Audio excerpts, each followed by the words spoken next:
Hello, everybody, and welcome to another edition of Inside Guns with your host, me, the Yankee Marshal.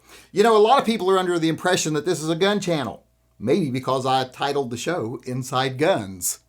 So every now and then they like to see a gun review. Well, I recently got my hands on a gun that I would usually never have in my hands because it's something I'm not really into, not really looking for one. And what it is a 9mm 1911. Well, recently at my gun shop, I had been looking at the 1911s and I saw some BUL Armory ones. I was not familiar with them. And I was very impressed. And I got to shoot one and I was still very impressed. And I said so on Instagram. So the BUL Armory people over there in Israel, they sent me an email saying, hey, would you like to try one of our guns at your own little private range there? And I said, well, I don't do loaners because I won't sign contracts or non-disclosures and all that other stuff and give you right of refusal on videos and blah, blah, blah, which is what happens when you get involved with the big gun companies. You sign all those things. You'll only say good things. You'll promote the gun and you'll tell everybody they have to buy one and blah, blah, blah. I didn't want to do that. So if they had any strings attached, I wasn't interested. But they're like, nope, we have confidence in our product. We'll just send you one. So they did. They sent me one of their 1911s here. This is the commander size 1911.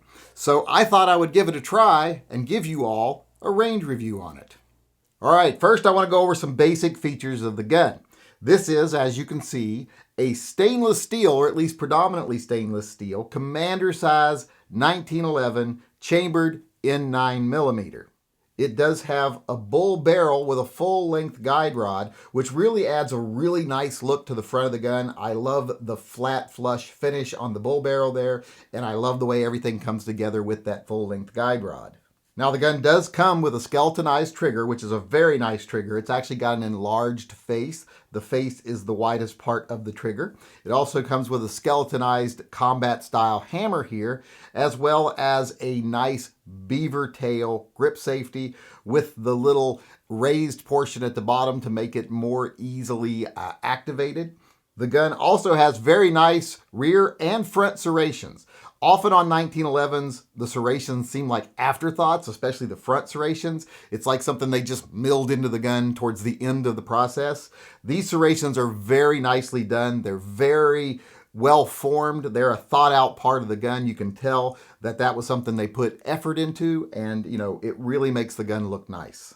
Now, earlier when I said the gun is mainly stainless, I said that because some of the accents here are a blued steel or a black color.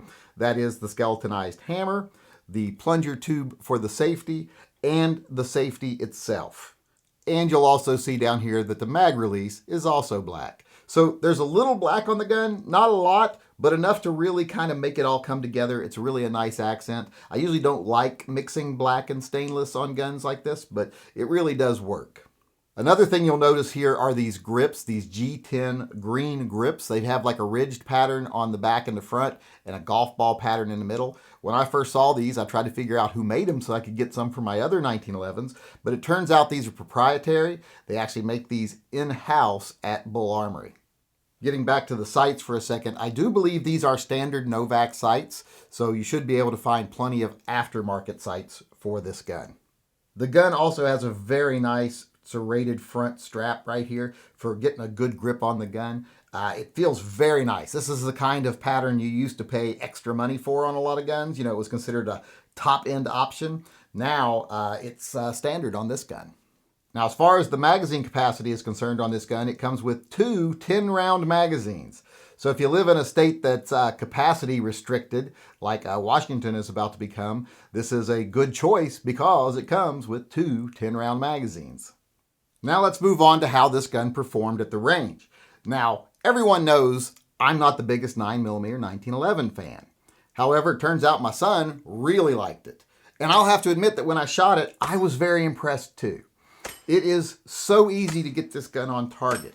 If you like 9mm and you like 1911s, I can see why. Because like I said, so quick as far as target acquisition is, and so easy to shoot and so quick to fire with that really light, crisp trigger.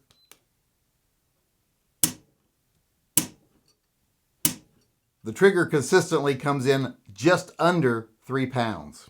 Now the safety on the gun is very nice. It's very tactile. It really clicks into place. It clicks when you take it off there. So you really know what you're doing. You can feel it working, and it's got a little weight to it, but it's not too heavy. It's just like it should be for a safety. I hate when they're too spongy or soft or they don't click into position. This has got a very nice safety on it. Although I will say the one thing that does kind of disappoint me about this gun, and that's pretty much the only thing, there's not a long list of negatives about this gun that I can really think of, but it does kind of bother me that it doesn't have an ambi safety. Now I know a lot of guns don't have the ambi safeties, but I really like the ambi safety. But this gun isn't exactly top of the line as far as price is concerned. It may seem like it is, because if you hold it in your hand, you're like, wow, this feels very much like a Dan Wesson. In fact, I would say it feels like a Dan Wesson and a Kimber had a baby together. You would think it would have that ambi safety, but it doesn't. But then again, a lot of Dan Wessons don't have ambi safeties. It's just something I really like that this gun doesn't have. Now, there is one more little thing that I'll say that I kind of consider a negative, and that is the engraving on the slide. They've done it on both sides. One side has 1911 on it, very nice and very clean, very classy looking on one side. And on the other side, they have their BUL Armory logo. Now, I don't like that they split them up and put them on different sides. I think they should have just put it together, like, put the BUL Armory logo over the 1911 and put it on one side of the gun. I think that would have been better, would have been less busy, but I mean, it doesn't look bad. The only thing they have on there, like I said, is the little 1911, the little BUL Armory logo, and then the stuff that they have to have by law, like the serial number, etc. So at the end of the day, I'm going to have to say this gun is top notch. I actually love this thing. Like I said, it seems like a Dan Wesson and a Kimber had a baby together.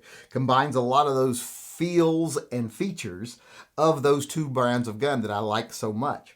The nice, clean, crisp lines and solid build of the Dan Wessons, the more modern features of the Kimbers. So just a really nice gun overall. And like I said, both my son and I love how it fires at the range. It's so quick on acquisition. The trigger is so crisp and clean.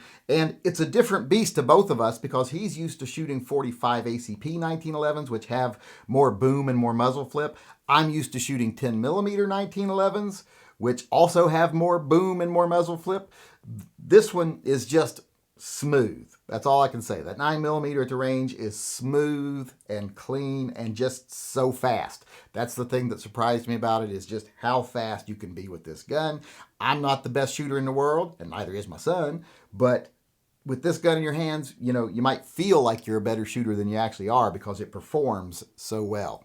So when you add all that together, that it's got such a nice build quality, works so well at the range, shoots so nicely, has that perfect capacity for states that are mag restricted, and it's just an overall good looking gun.